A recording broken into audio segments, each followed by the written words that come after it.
So speaking next is Randa Fahmy. Randa is internationally recognized for her work in global government affairs, energy policy, and national security with more than 30 years of legal and public policy experience, including experience in the executive and legislative branches of the U.S. government.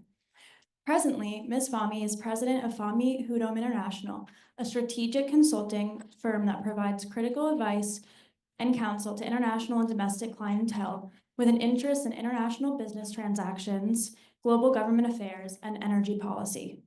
Previously, she was appointed by President George W. Bush as the U.S. Associate Deputy Secretary of Energy, served as counselor to U.S. Senator Spencer Abraham, and practiced as an attorney. Ms. Fahmy's opinions on international diplomacy and energy policy have been published in the Wall Street Journal and the New York Times, and she appears frequently as an analyst on energy and national security issues on NBC, MSNBC, Fox News, CNN, and BBC. Ms. Fahmy received her JD from Georgetown University Law Center and her BA summa cum laude from Wilkes University. Ms. Fahmy was a good friend of Karen Mroz, and we are fortunate to have her give her keynote address tonight. Ms. Fahmy, welcome back to CSC. Thanks. Thank you. Turn that off. Okay, everybody can hear. Thank you, Alexis. Do you want? Yeah, no, that's okay. There you go. Thank you, Alexis. The best part of that bio, of course, is I'm so pleased to be here today as Karen Mroz's friend. I told her daughter, Jess, and granddaughter, Alina, who are with us today, that it's going to be hard for me to get through to this without crying. So I ask for your forgiveness and indulgence if that happens. When Max first called me to ask me to give the keynote, I was thrilled. And I want to also thank Bambi. Is she here as well? She, got me through the crazy schedules of Washington, D.C., snowstorms, Philadelphia, switching planes and switching schedules. So Max and Bambi, thank you. I just want to extend my thanks to both of you. But when thinking of Karen, three words certainly came to mind. And those are mother, mentor, and Maven of the Middle East. And that's really how I knew Karen.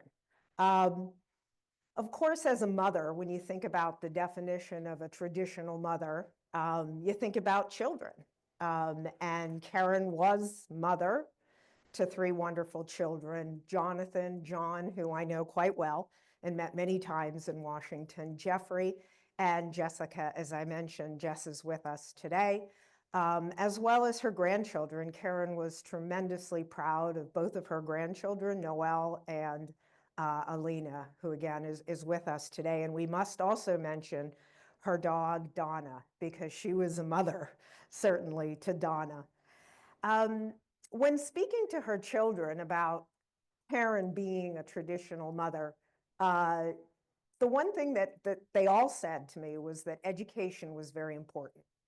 Karen instilled in her children that you must have not just a formal education, but an education about world cultures. And as a result of that, her children often traveled with her across the globe with both Karen and with John. She would tell her children that education is the one thing that can't be lost or stolen. So go out there and get your education, which they did. Her children also said as a mother, she was like a best friend. Selfless was one of the words they used, and also empathy. That she taught them that you need to make space for all the suffering in the world. Never lose your humanity, is what they told me. And later in the years, I think it was evidence what a great mom she was when she ended up moving from New York to North Carolina to be closer to Jess and Alina. But Karen was also a mother, and she used to say she's the Matrushka of the East-West Institute, and also the mother of the Mroz Global Leadership Institute here at the College of Charleston. For many of you who may not know, I'm sure you've heard time and time again the word East-West Institute. What is it? What was it? She was key, along with her husband, John, in developing this East-West Institute, which was basically a nonprofit, and I don't like to call it a think tank. I think they like to refer to it as a do tank. They were very, very active in Washington speak. It's called two-track diplomacy, and two-track diplomacy is oftentimes behind the scenes, non-official conversations that go in between interested parties of perhaps 2 to 3 different countries. The East-West Institute was also very involved in 1.5 track diplomacy. That may not be a term you're used to hearing, but that's also when outside parties talk to government officials, because perhaps 2 governments won't talk to each other. And Karen was right alongside her husband, John, in this two-track diplomacy. She traveled with him everywhere.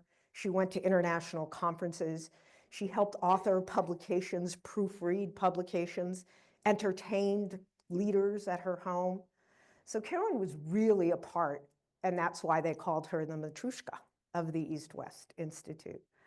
One of the favorite stories that many of you may or may not know of all the different things that the East-West Institute did, one of the most important things was in 1981, during the Reagan administration, they allowed John and Karen, who was with him, to establish a secret diplomatic contact with the PLO.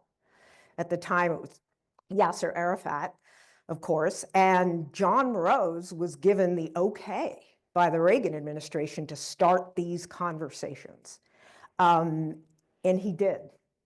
And the idea was going to be in the substance of the ongoing talk, and remember, this is back in 1981, was that the PLO was going to recognize Israel in return for the US recognizing the PLO as a legitimate organization representing the Palestinian people.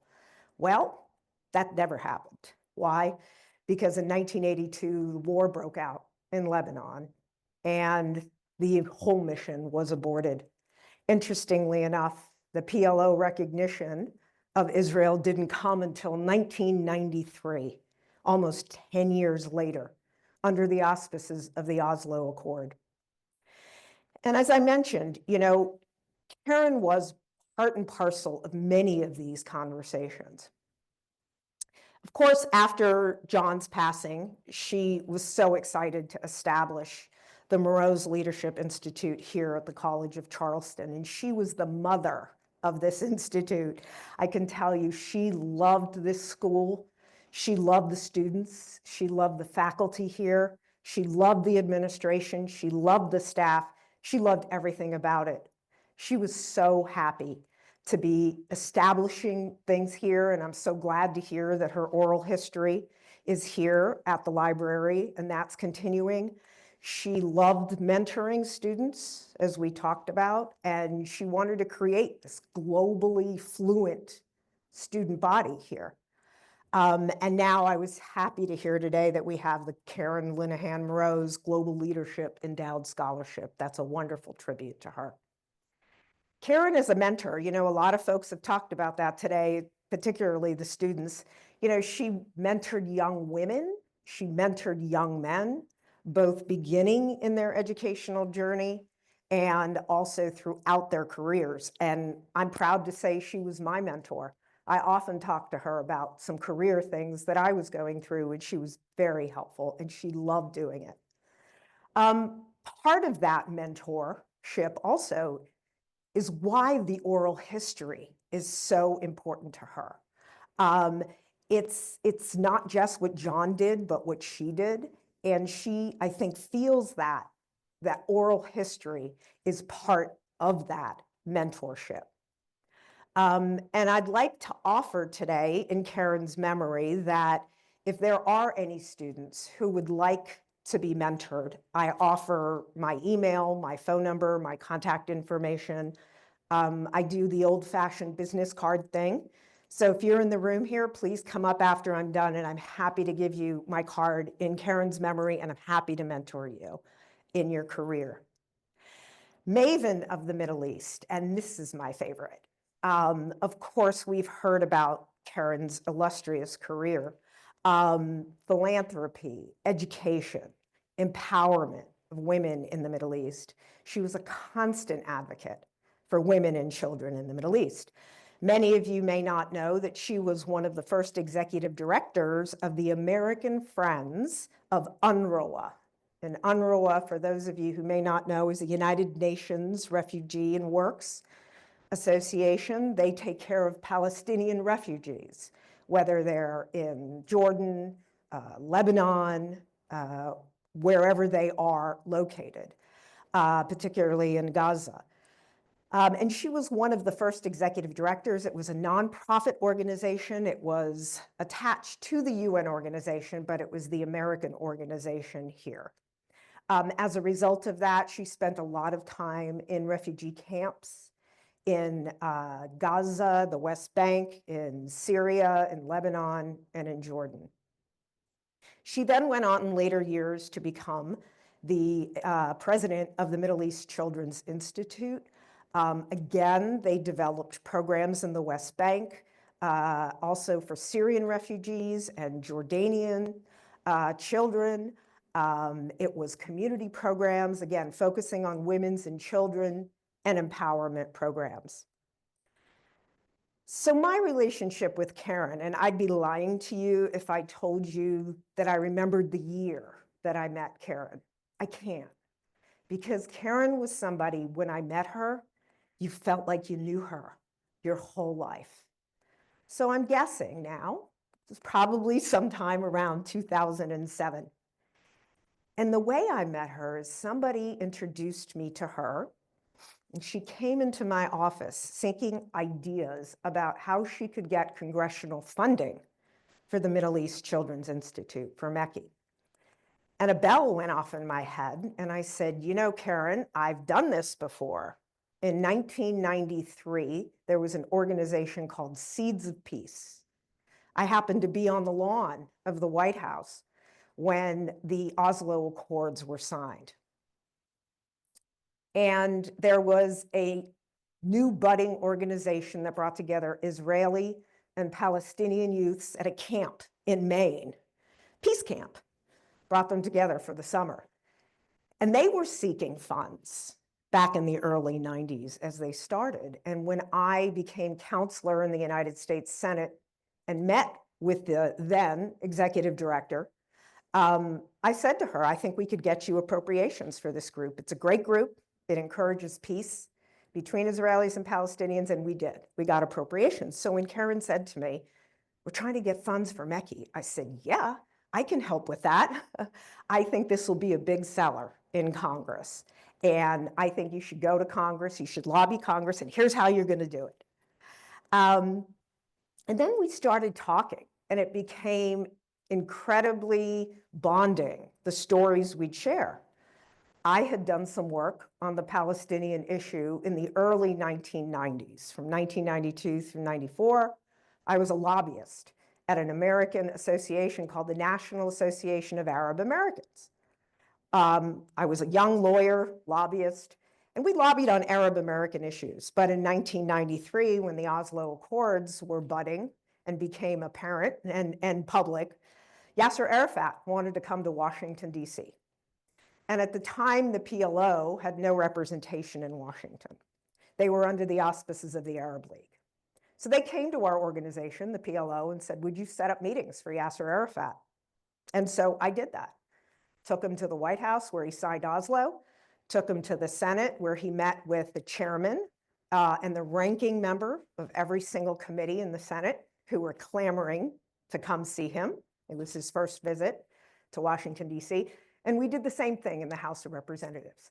So I had a little bit of history there on the Palestinian-Israeli issue in the early 90s. Flash forward to 2003, when I started my own consulting firm, I ended up representing a group of private sector Palestinian businessmen, which I represent today. We basically build things. We do private sector projects, not the government, but we create, for instance, we built a power plant in Gaza and got it insured by the Overseas Private Investment Corporation. We restored the Church of the Nativity in Bethlehem. We built several projects and buildings in Ramallah and hotels. So when Karen and I would talk, we would often talk and focus on Palestine, and we quickly realized how much we had in common. We would have long conversations about it over the phone when I was in Washington and she was in New York.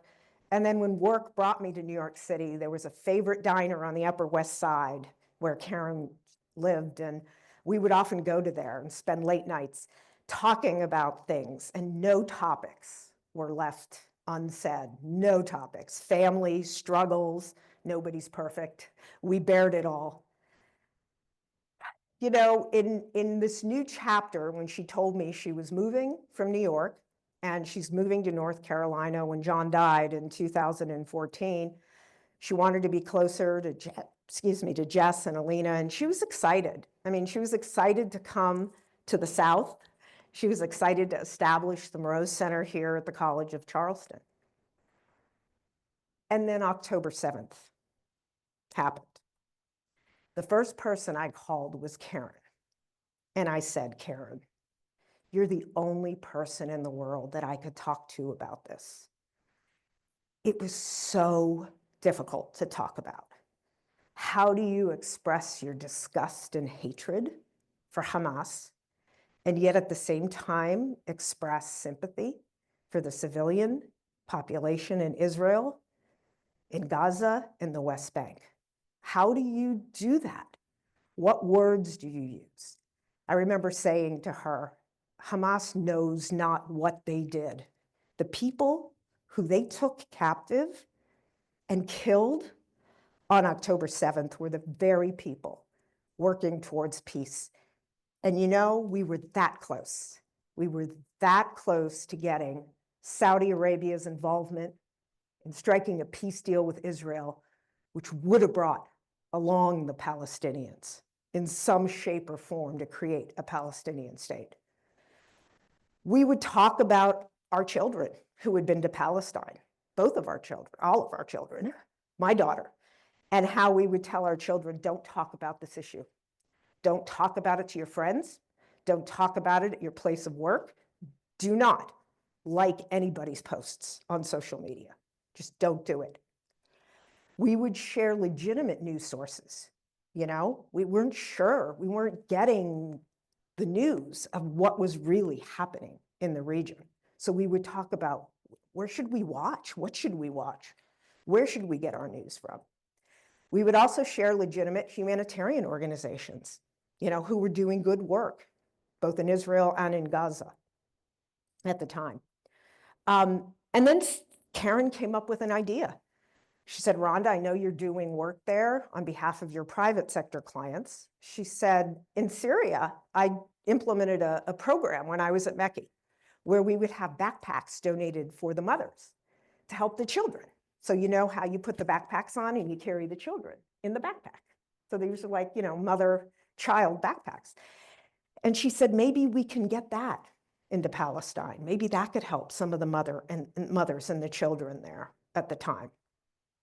I then shared with her at one point, the famous chef Jose Andres had called me and asked on behalf of World Central Kitchen whether I could connect him with the ambassador and the foreign minister in Egypt, because World Central Kitchen wanted to bring humanitarian aid in from Egypt into Gaza at the time. And so I did that. I had a conference call set up between Jose Andres and the Egyptian ambassador in Washington. And I told Karen about it. And Karen had mentioned, well, that's wonderful. You know, we'd love to award Jose Andres the Global Leadership Award here at the College of Charleston. I'm going to put him on the list, she said. And I said, great. I said, I can connect you with him in hopes that, you know, he can come and accept that award. We also exchanged pictures and texts constantly when we couldn't talk with each other. One of my favorite pictures she sent me was of her. She was going to some benefit dinner. Jess, maybe you know where it was. And it was, I believe, and it was somewhere in North Carolina. And she wore her tatris, which is a traditional Palestinian, Jordanian embroidered long sort of gown. And she took a picture of it and she said, "This is my contribution. I'm proudly wearing my tatris." She also sometimes, this happens all the time when you're texting one person and then you're texting another person and you accidentally text the one person. She texts me, "How's Alina?" "Leah is fine." And I said, "Huh? Oh, whoops, that was meant for Jess." She said, one of the last text messages she and I exchanged was on Christmas Eve. She was lamenting about a common friend of ours who was in Palestine. She's an ambassador to another country.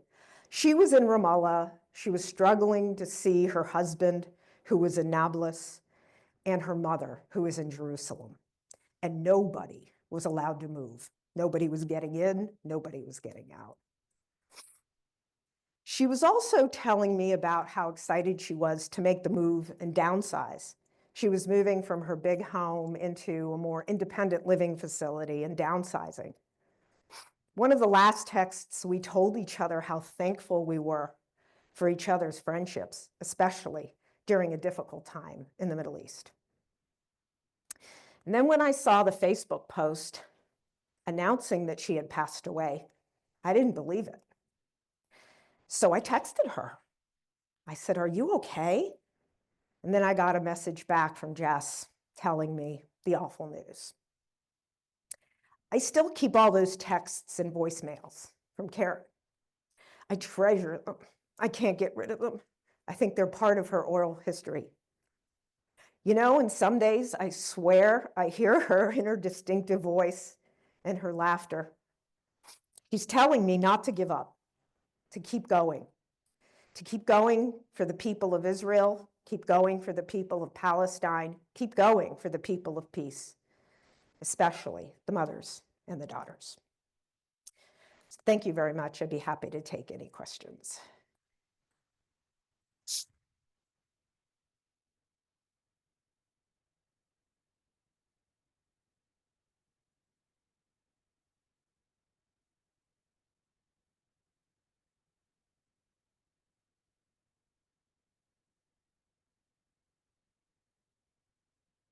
Yep, I think we see that. That was really a sweet piece and I appreciate it a lot. But would you go back to the issue of Israel and Gaza and can you find anything positive or hopeful? Right now? Yeah. This is my own personal opinion, working this issue day in and day out in Washington. I believe that President Trump's comments about the US owning Gaza and becoming the Riviera, something like that, was the beginning of negotiations. You don't build hotels in Atlantic City. You don't build hotels in Las Vegas, and you certainly don't build large buildings in New York City if you're not the ultimate negotiator. I think it was a shot across the bow, and he's asking in his own way for someone to come back with another plan, with an alternative plan. Is today the 20th? Okay, so today we have a lot of the Arab governments, including the Palestinian Authority, who are meeting in Riyadh, Saudi Arabia, to discuss that very alternative plan. I'm the ultimate optimist. I do think there will be a plan, something like move the population to the north while you rebuild the south. UNDP can create temporary housing, very easy temporary housing, hospitals, sewers, showers, bathrooms, places to eat. Then when the south is done, move them down to the south and you switch.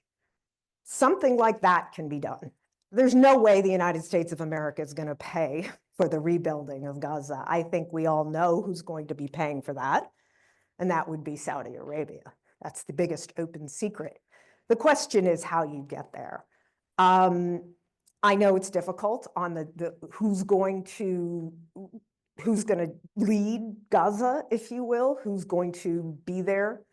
I think there will be agreement on some sort of temporary military forces that include the PA security forces, the Jordanians, the Saudis, and probably the Egyptians. They have, the Egyptians have probably the best military trained by America. So I think we'll see that in Gaza for a while until there's some sort of ultimate solution on both the West Bank and Gaza.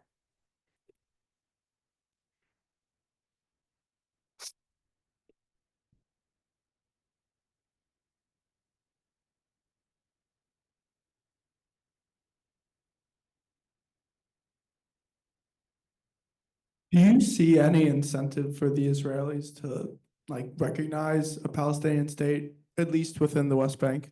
Yeah. So that's an interesting question. Of course, right now, politically, there's no incentives and there's no appetite to do that. But if they think about a future, okay, and what are their options, okay? Options, number one state solution. But one state solution means equal rights for all the citizens. And that means equal voting rights. And I don't think Israel wants that. Option number two, the District of Columbia. Okay, so you carve out the West Bank and Gaza and part of Jerusalem and you make it the District of Columbia. It's not a state, right? It's the District of Columbia, it's the capital. They have every service that you need in DC. They pick up your trash, they do everything, you get to vote. Your votes don't really mean anything. They have a representative in Congress, my former law school professor, Eleanor Holmes Norton. So it could be DC.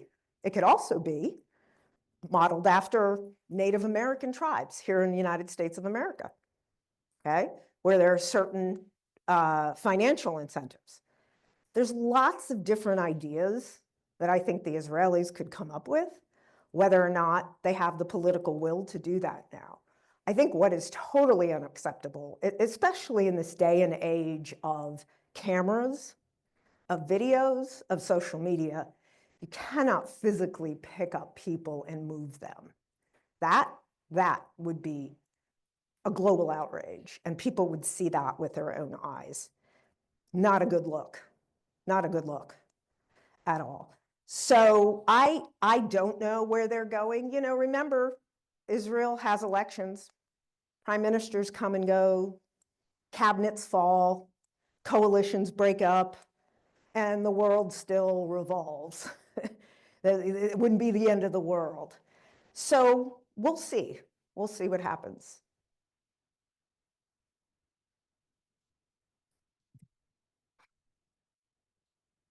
Hi, thank you for your comments and insights and supporting the Mroz Institute, Language, Cultural Affairs, and the College of Charleston. Really interesting perspectives. My question is your perspective of how well Al Jazeera and other news organizations provide the voice of the Arab community within the United States. A, are they effective in your perspective? And B, if not effective, or could be more effective, is there thoughts in terms of how they can educate the U.S. population on the Arab perspectives? Yeah, so it's a great question. Let me just say this, I'm not sure that they reflect the views of the Arab American community. It's a very diverse community in the US, As I like to say, majority of Arab Americans are Christian, the majority of Muslims are non-Arabs. It's a crazy community, of which I've worked with many, many years. Definitely not united. But Al Jazeera, and it's funny you say that, when Karen and I were talking and October 7th happened, it was like instinctively, I got onto CNN, and I switched over to MSNBC, and then over to Fox News. And I kept going like this and thinking, there's no American reporters in Gaza. Not one. Here we are reporting from Tel Aviv. Well, oh, you're far away. Or Jerusalem, you're far away. You're nowhere inside Gaza. Who's the only ones that were inside Gaza? Al Jazeera. So there I go on YouTube. YouTube TV, watch Al Jazeera live. And of course, the first 10 minutes are, this program is paid for by the government of Qatar. Yes, we know that. So BBC is owned by the British government, but they don't blare that. And then they got live reporting from Gaza. Most Americans don't see that. Most Americans don't watch Al Jazeera, and you can watch it. There's English, doesn't have to be in Arabic. You can watch it, but most Americans don't do that. I mean, I'm of a certain generation where I grew up watching TV. You know, I'm a child, I was born in the 60s. My daughter is 27, doesn't watch TV at all. All of her news comes from online. Alex, you know, my daughter's Alex. What are you watching? You know, I get my news. Where do you get it? Online. From where? Different sources, Twitter, X, you know, YouTube, this one, that one, all the different platforms that this newer generation is watching, which then lends itself to educating people and seeing what's actually going on inside Gaza. And so I think it's progressed, but I would say, by and large, you're rarely going to see, it's crazy, an American reporter inside Gaza. And you know, it's dangerous. There's lots of other international journalists inside Gaza. Have they come under fire? Absolutely, and have died tragically. But you can cover a war without necessarily risking your life.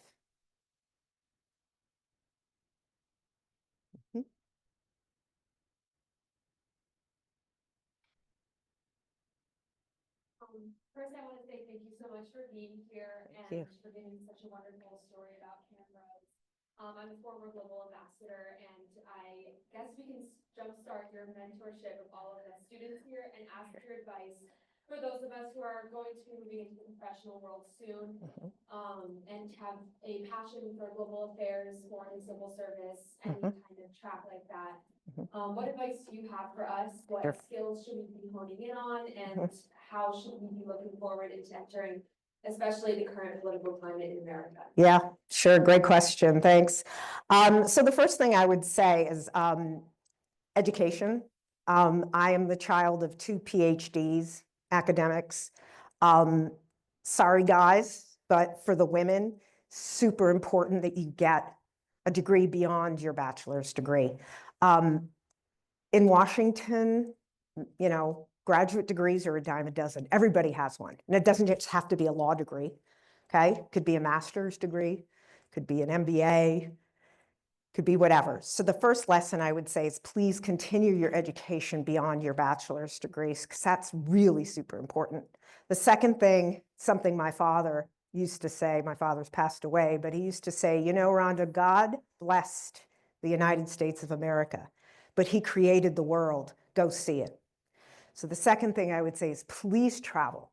There's no better way. I grew up my whole life traveling the Middle East.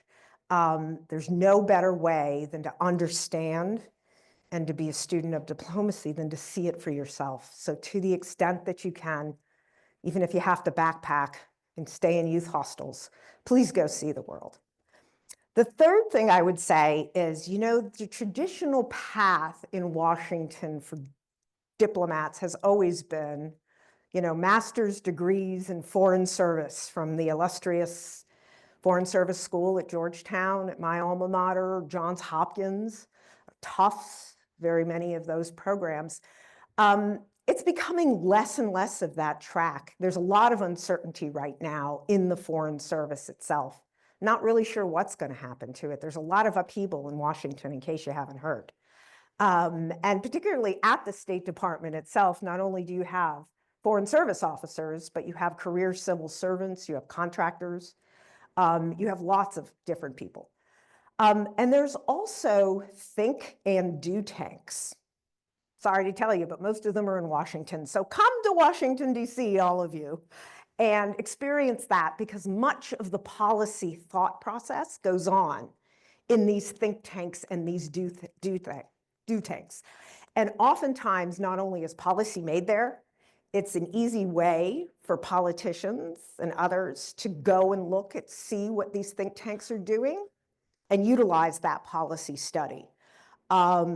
I can just say right now, many of those individuals too end up serving in administrations. You'll see that in the coming months now, as President Trump ramps up the personnel, the political personnel, particularly at the State Department. A lot of these folks are coming out of think tanks, you know, which isn't necessarily the traditional route. And so You know, I think that there are lots of ways. I also would say, you know, study under people. We have a number of ambassadors, Ambassador Rapp and others who have had a lifetime career of experiences to impart upon you. Talk to people. You know, that's what Karen used to say, right? Talk to people who are practitioners in this field. And they are very happy to talk to you. I'm certainly happy to talk to you about my experiences and share, you know, what was good, what wasn't good, how I got to where I got to through this crazy, you know, maze. So that would be my advice.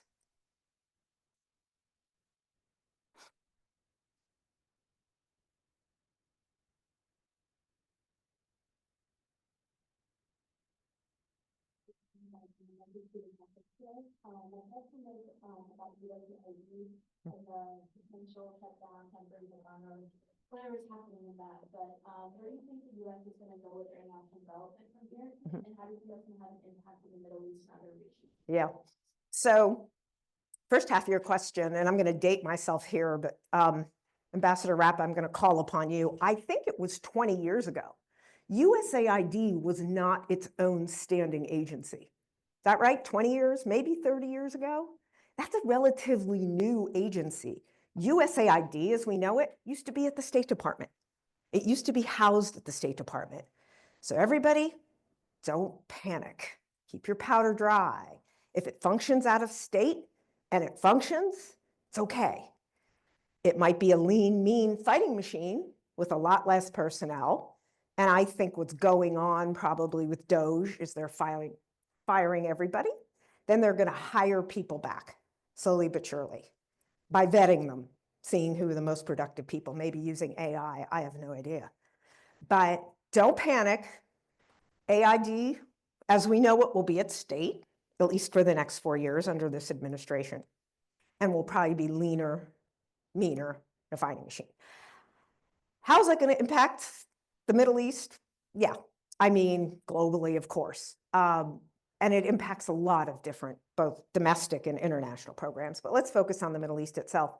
There are some incredible programs there that will no longer exist. And what generally happens will be that those voids for the most extreme needs will get filled. And who will fill them? People with money, whether they're Europeans, Asians, the Arab countries, particularly the Gulf members. I'll give you an example.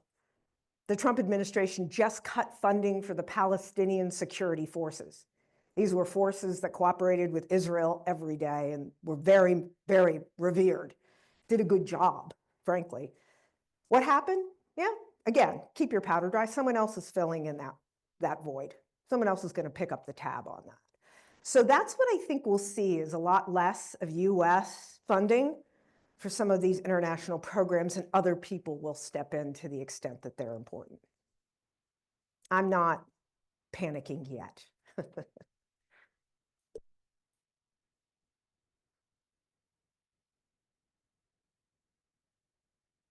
Thank you so much for your wonderful comments and insights.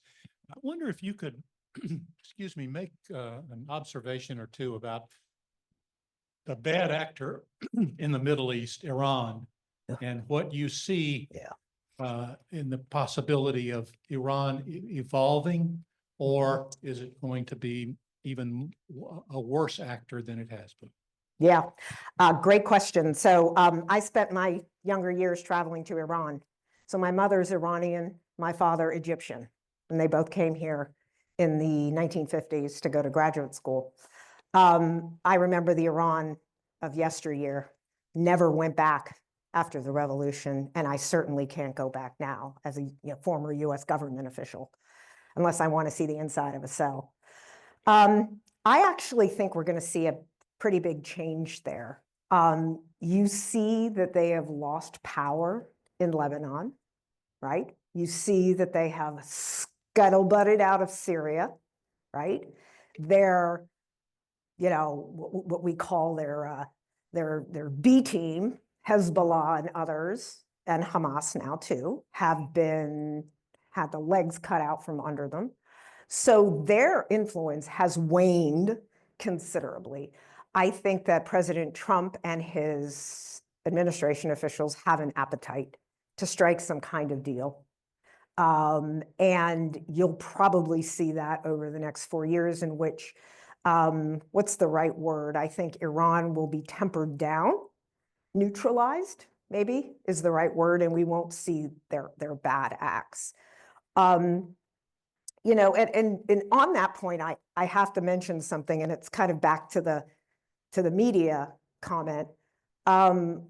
There was a lot of chatter when October 7th happened about Hamas and who was funding Hamas.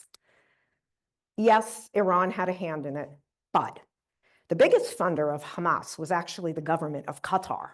Not a lot of people know that. The US has known that, the Israelis have known that, you know, Hamas has known that, and the Qataris have known that. Why? The Qataris poured money in there to keep Hamas quiet in Gaza over the years. And by the way, we've known about these tunnels for years, okay? The American government used to call it the tunnel economy. They used to send cases of Coke from Egypt through the tunnels. And what would have been, I don't know, $10 for a case of Coke would cost $15 because you had the tunnel tax that would go underneath there. So while Iran is certainly complicit in many ways in funding bad actors and terrorist groups in the Middle East, the biggest funder was Qatar of Hamas. And that is why they became the biggest negotiator on the hostages. That is why they were able to negotiate a lot of the hostage deals, because they held the purse strings, right? But I do think we're going to see a neutralized Iran. And I think they're scared of President Trump. I really do. I think most people around the world are scared. That's not a bad place to be when you're dealing with bad actors.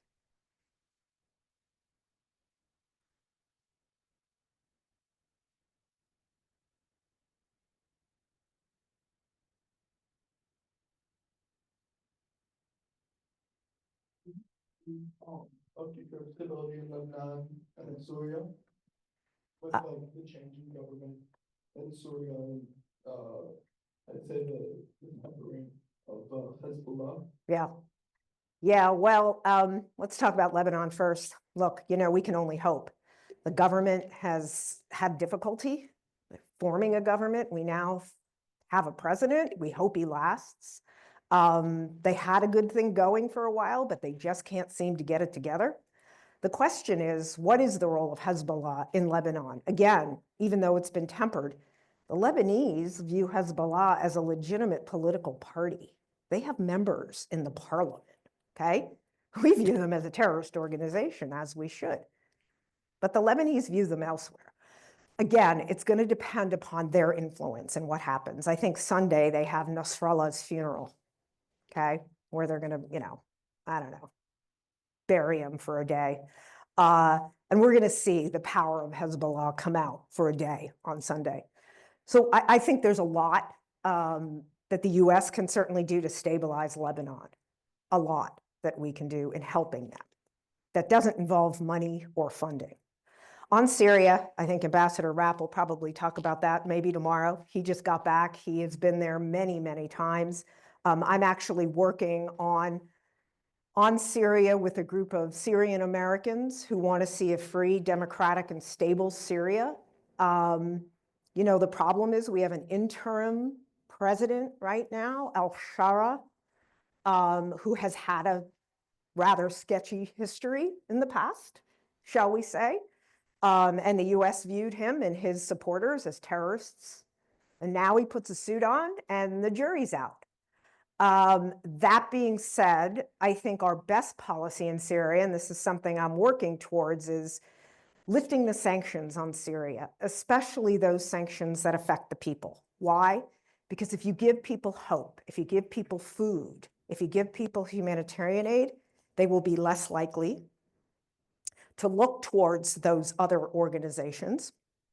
They will be less likely to rise up, and they certainly will be less likely to, you know, have any kind of, you know, opposition forces there that might create instability within Syria. A stable Syria is important in the region, certainly, They have, interim leaders, we have no beef with Israel, which is good. They are also a very diverse society when it comes to religions. They have Alawites and Christians and Muslims and Jews. There was a Jewish delegation, I think Ambassador Rapp, you said, that just went and visited some of the synagogues there.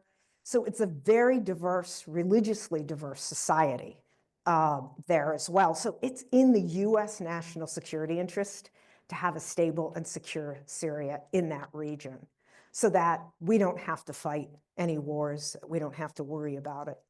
And we don't want extremism coming and rearing its ugly head there again. And so honestly, I mean, I've seen Lebanon over the years go like this. I have a lot of hope for Syria. I really do. And I think both Congress and the administration fully understands the stakes in Syria right now. They may not be paying attention to it. We've got other big things. We've got Ukraine and Russia. We've got Israel and Palestine, of course, right now. But when it comes time, I think this administration is going to do well by Syria.